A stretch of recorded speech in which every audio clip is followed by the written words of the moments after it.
Kasi wala akong masabi sa kanya kasi nung nakita ko siya sabi ko, wow, ibang-iba ka na ngayon. Parang nanibago ako sa kanya nung nakita ko siya. Pero okay pa rin naman, gano'n pa rin yung kalog. Buboy Villar, inamin na umaray, bilang host ng Eat Bulaga.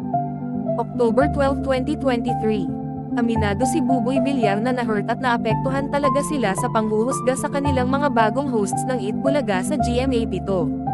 Kung mahina-hina nga lang daw ang kanilang kalooban ay siguradong bumigay na sila, dahil sa matitinding banat at batikos na inabot nila mula sa mga loyal fans ng longest running show sa telebisyon. Ayon kay Buboy, tao lang din naman daw sila na nasasaktan at naaapektuhan ng kinggan at judgment ng mga taong sumusuporta sa original na hosts ng Eat Bulaga.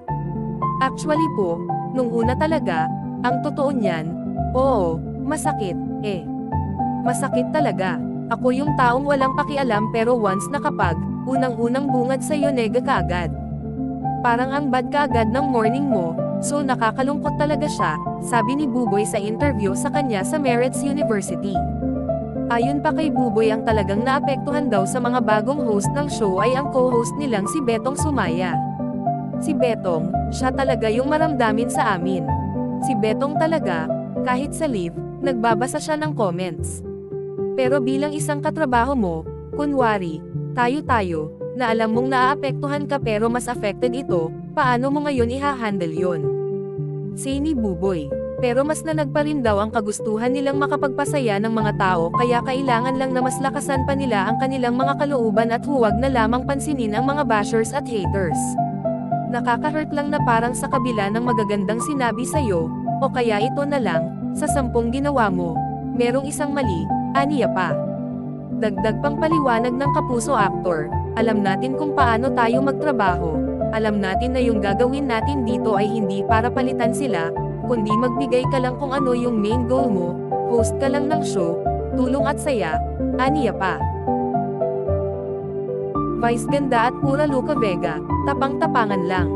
Sa pamamagitan ng kanilang online show na Showbiz Now na, nagbigay ng pahayag si Christy Furman sa pagpataw ng 12-day suspension ng MTRCB sa noontime show ng ABS-CBN na It's Showtime, dahil sa icing cake issue sa mag-asawang Vice Ganda at Ayon Perez. Sabi ni Christy, kung nagpakumbaba lamang umano sina Vice at Ayon pati na ang buong production ng programa, ay hindi nalalalim ang issue sa kanila. Sa itinakbo kasi ng naturang kontrobersya talagang pinanindigan nila na wala silang nagawang kasalanan at nilabag na batas. Kaso, di ba, wala naman po kasi tayong nakikitang ganoon, ang pahayag pa ni Christy. Sabi naman ng co-host ni Christy na si Wendell Alvarez, ay gaya ni Pura Vega ay nagtapang-tapangan lang din si Vice. Si Pura raw ay hindi nagpaapekto noong unang malagay sa kontrobersya dahil sa pambabastos umano kay Hesukristo at sa simbahang Katolika ngunit nang mademanda na ay biglang humingi ng financial assistance sa publiko. Itong si Vice Ganda, ang tapang niya, di ba? Sabihin, wala kaming ginawang kasalanan, patotsyada ni Wendell kay Vice. Ngunit naman ni Nanay Christy, naniniwala siya na hindi totoong katapangan ang ipinakikita ni Vice sa madlang people. Kung dudukutan po natin ang puso ni Vice Ganda, nandoon din po yung pag-aalala at pagdadala ng problema. Kaya lang, gusto niyang ipakita sa tao na matapang siya, pahayag ni Nanay Christy.